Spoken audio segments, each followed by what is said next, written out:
সবাই মন দিয়ে দেখো। হ্যাঁ, ওই যে দিদিটা যাচ্ছে না হেঁটে, পিঙ্ক কালারের ড্রেস পরে। কি এবার ভাই, ওকে তোমার লাভ লেটার দিতে হবে নাকি?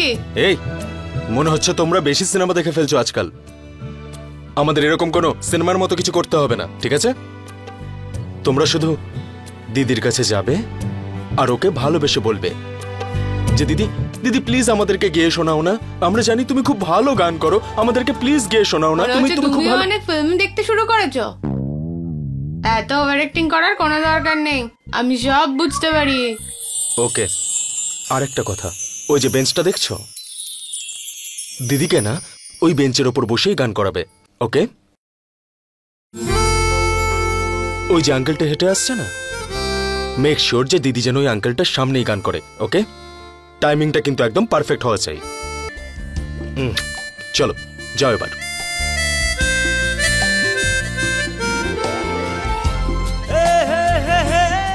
শুধু একবার ওই ভাবেন কুমার তোমার গলার আওয়াজটা শুনুক। আমি যতদূর ওনাকে চিনি, উনি যে কোনো মূল্যে তোমাকে করণ সিং এর কাছে রেকমেন্ড করবে, আর করণ সিং এর এত স্পর্ধাই নেই যে ও এনার কথা শুনবে না।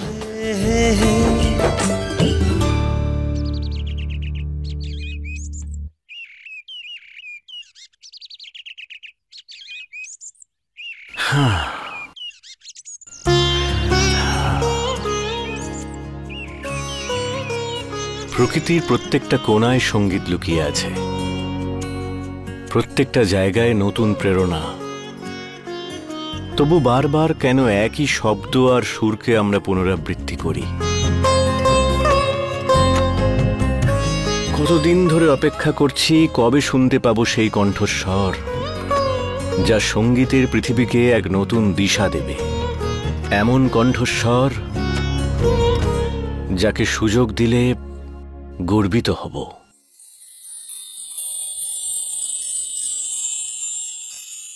দিদি, আজ তুমি আমাদের জন্য গান গাইবে। কি?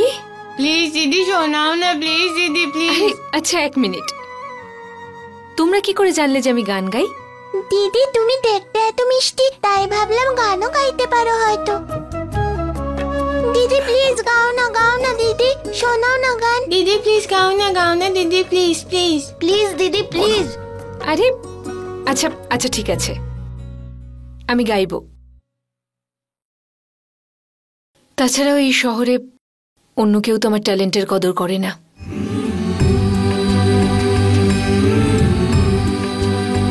কিন্তু তোমরা এত মন থেকে বলেছো, তাহলে আমি নিশ্চয়ই গাইব। কিন্তু দিদি প্লিজ ওই বেঞ্চে বসে গাও না, কারণ ওটা হলো আমার স্টেজ। ও চলো দিদি, চলো। আচ্ছা আচ্ছা, সাবধানে। হ্যাঁ বাবা, এখানে বসো।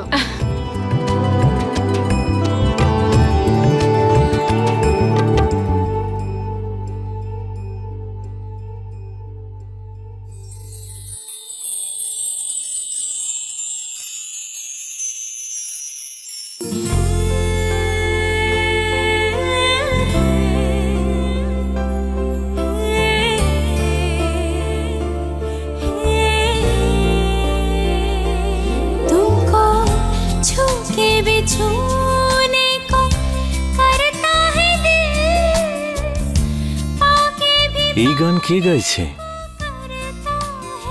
এত মধুর কণ্ঠস্বর, প্রত্যেকটা সুর একেবারে নিখুঁত।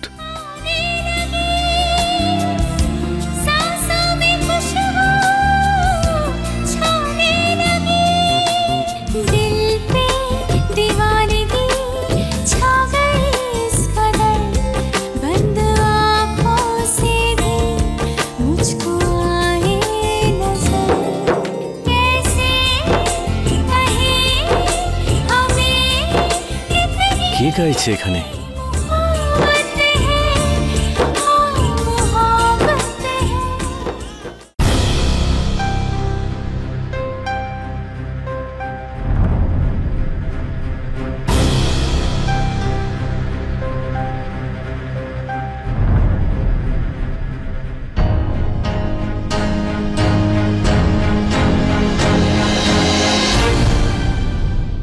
ধার তেরিকা কি হলো? এরকম সুযোগ আর পাওয়া যাবে নাকি? So close it so far.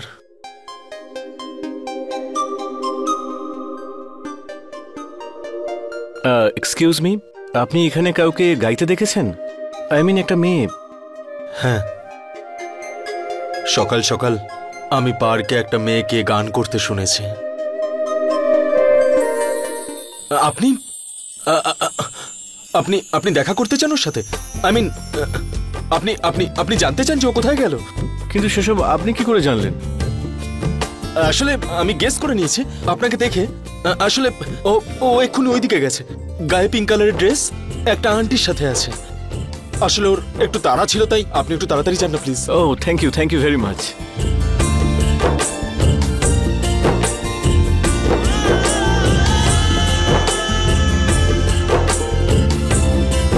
হ্যাঁ তো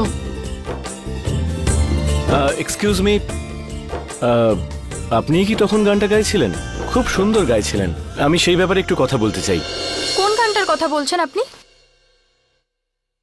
নাও হোয়াট? আরোহীর গাওয়া গান ভাবেন কুমারের কাছে কি করে পৌঁছে দেবো আমি? ইয়া অফকোর্স, আগে এটা আমার মাথায় আসেনি কেন? আপনি আমার আওয়াজটা রেকর্ড কেন করছেন? আসলে আমি তোমার গলার আওয়াজটা বন্দি করতে চাই, আর যখনই আমাকে কেউ মনে করবে যেন মনে হয় যে তুমি আমাকে মনে করছো। আজ থেকে এটা আমার রিংটোন। আরোহীর গাওয়া গান আমি আমার সেলফোনে রেকর্ডিং করেছিলাম। একটা কাজ করা যেতে পারে, ওটার একটা সিডি বের করে করণ সিং এর অফিসে পৌঁছে দেওয়া যেতে পারে। That's it. ইয়া, এই বুদ্ধিটা কাজে লাগাই।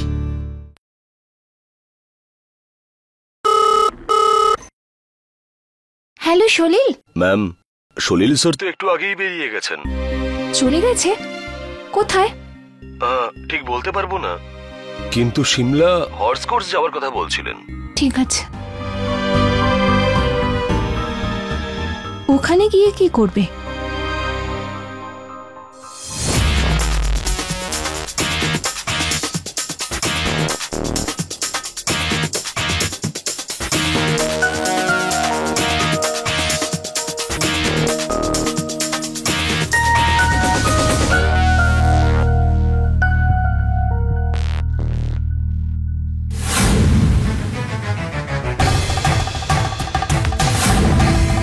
আমি ভয়ে মরছিলাম, আর এদিকে উনি ওনার বন্ধুর সঙ্গে এখানে।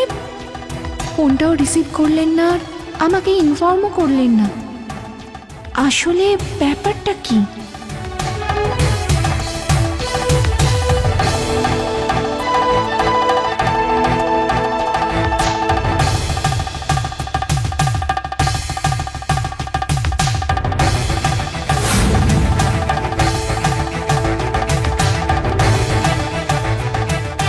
Thank you so much.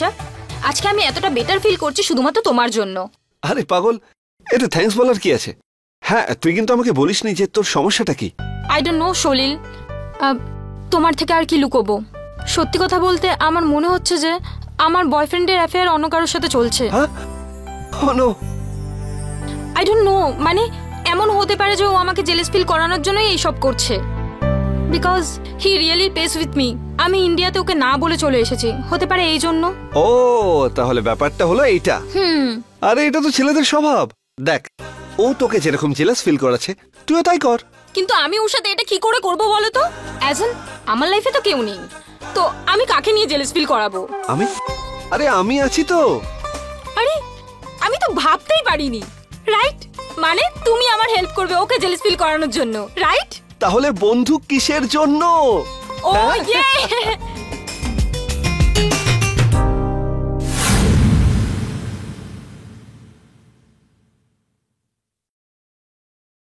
কি ব্যাপার মিশ্রবাবু, আজকাল তো আপনার প্রমোশনের কথা চলছে। কে বলেছে? কে? Sumit sir. By the way, file ready? হ্যাঁ। এই লোকটাকে কাজের মনে হচ্ছে এই সিডিটা ওর থ্রুতেই পাঠাতে হবে।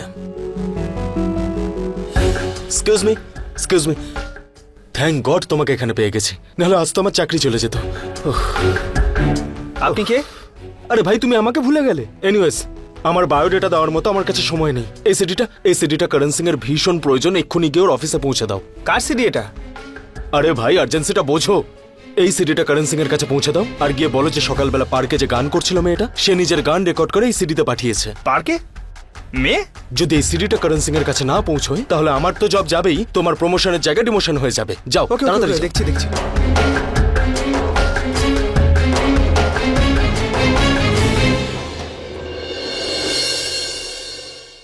আরে মিস্টার কুমার, আমি খুবই ভাগ্যবান যে আজকে আপনার মতো একজন বিখ্যাত ব্যক্তির সঙ্গে দেখা হলো। আমি তো ধন্য হয়ে গেছি স্যার। আরে না না করণ বাবু, এরকম কোনো ব্যাপার নয়। আমি তো এটাই বিশ্বাস করি যে মানুষ বড় হয় না, বরং শিল্পটাই বড় হয়। কি দারুণ বললেন স্যার। অফকোর্স স্যার, এই জন্য আমাদের এই ডিলটা হওয়া খুব প্রয়োজন। শিল্প আর শিল্পীদের তো প্রমোশন করতে হবে, তাই না? আগে আপনার নিশ্চয়ই মনে আছে যখন আমি প্রিয়াঙ্কাকে লঞ্চ করেছিলাম তখন 12 লাখ কপি বিক্রি হয়েছিল। কিন্তু স্যার এইবার আমার কাছে যে ট্যালেন্ট আছে তার নাম হলো মল্লিকা। আমি আপনাকে বলছি, শি ইজ মাইন্ড ব্লোয়িং। আমি আপনাকে লিখে দিতে পারি, শুধু ইন্ডিয়া নয়, ও অ্যাব্রডেও she will be track number 1। আরে স্যার, আমরা কোটিতে খেলবো, কোটিতে। করণ বাবু, আমি আপনাকে একটা কথা বলছি, প্লিজ কিছু মনে করবেন না। আরে না না স্যার, আপনি আমার কাছে ফাদার ফিগার। বলুন। দেখুন করণ বাবু, আপনি খুবই ট্যালেন্টেড। গোটা পৃথিবী আপনার ট্যালেন্টের প্রশংসা করছে। আমার তো মনে হয় স্বয়ং দেবী সরস্বতী আপনার কণ্ঠে বিরাজমান। কিন্তু আপনি এই যে মেয়েদেরকে লঞ্চ করেন, তাদের মধ্যে ট্যালেন্টের একটু কমতি থাকে। দেখুন, ওরা আপনার ট্যালেন্টের উপরে নির্ভর করে কোনো একটা জায়গায় পৌঁছে যায় বটে, কিন্তু প্রকৃত সঙ্গীত কলার কিছুই ওদের কাছে নেই। সেটা তো আপনার প্রেজেন্টেশন এতটাই স্ট্রং হয়, কোনো না কোনো ভাবে গানগুলো বিক্রি হয়ে যায়। আরে বিক্রি হয়ে যায় তো স্যার, এটাই তো ইম্পর্টেন্ট। আপনি একবার ভেবে দেখুন না, আমাদের এখানে ট্যালেন্টের খামতি কেন? কারণ আমাদের এখানে ট্যালেন্টকে সম্মান করার মতো অডিয়েন্স নেই। আজকাল অডিয়েন্স কি চায়? ছোট ছোট স্কার্টে নাচ গান করা মেয়ে, দ্যাটস ইট। যদি সেটা না হতো তাহলে 12 লাখ কপি কি করে বিক্রি হতো? আপনি এই যে 12 লাখ ক্যাসেটেড সেলসের কথা বলছেন না, এই ধরনের মিউজিক 2 বছর পরে আর কারোর মনে থাকবে না। আর হ্যাঁ, যদি এই ধরনের সঙ্গীত আমরা প্রডিউস করি যাতে শিল্প আর শিল্পীর আত্মা যুক্ত থাকে, স্যার হতে পারে তখন 12,000 কপি বিক্রি হলো। হতে পারে, কিন্তু একটা কথা আমি জোর দিয়ে বলতে পারি যে সেই সঙ্গীত 2 বছর পর্যন্ত নয়, 2 দশক ধরে মানুষের মনে থাকবে। দেখুন করণ বাবু, আমি তো শুধু এটুকুই বলতে চাই যে এইবার গায়িকা হিসেবে আপনি যাকেই বাছুন, তার গানটা যেন ভালো হয়, যাতে আমাদের ওই বাহ্যিক পোশাক পরিচ্ছদ আর গ্ল্যামারের সাহায্য নিতে না হয়।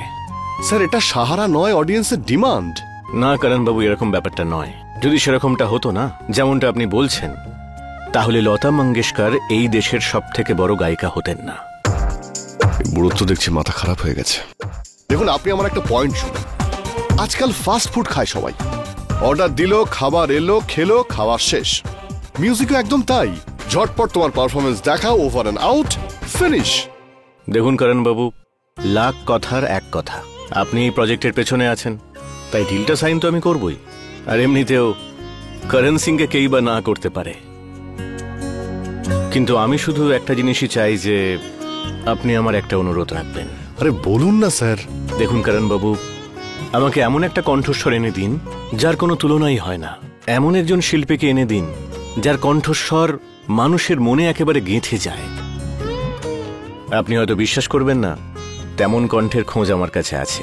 সকালে সেই কণ্ঠের গান আমি পার্কে শুনেছি, কিন্তু এটা আমি খুঁজে বার করতে পারিনি যে সেই কণ্ঠস্বরটা আসলে কার। আরে স্যার, আপনি পার্কের কোথায় বসে কি গান শুনেছিলেন তাকে আমি কোথা থেকে খুঁজে আনবো? আপনি বলুন, মানে আপনি আমাকে বলুন। Come in. স্যার, আপনার জন্য একটা সিডি এসছে। হ্যাঁ, তো কি করবো? এরকম সিডি রোজ আসে, যাও নিয়ে যাও। শুনুন, আপনি একবার অন্তত শুনে নিন। কার সিডি এটা? স্যার, কোন একটা মেয়ের গানের সিডি।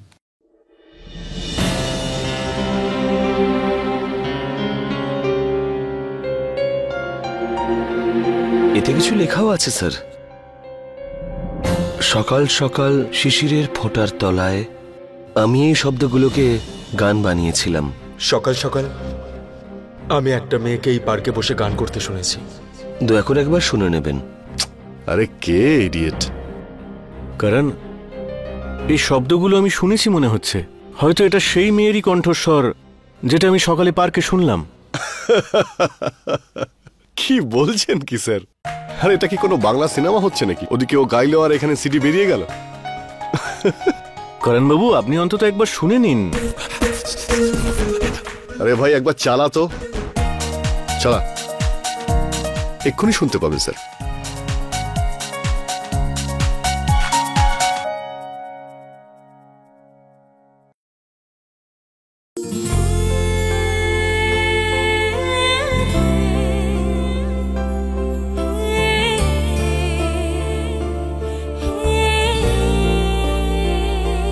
तुमको छू के भी छूने को करता है दिल, आगे भी पाने को करता है दिल,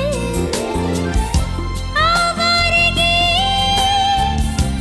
आने लगी, सांसों में खुशबू छाने लगी, दिल पे दीवानगी छा गई इस कदर, बंद आँखों से भी मुझको आए नजर।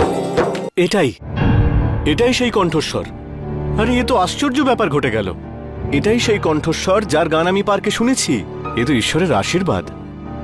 ওনারও এটাই ইচ্ছে যে এই কণ্ঠই যেন আমাদের পরের অ্যালবামে থাকে। কারণ বাবু, আপনি এই মেয়েটিকে দিয়েই গাওয়ান। কিন্তু কিন্তু কিছু শুনতে চাই না।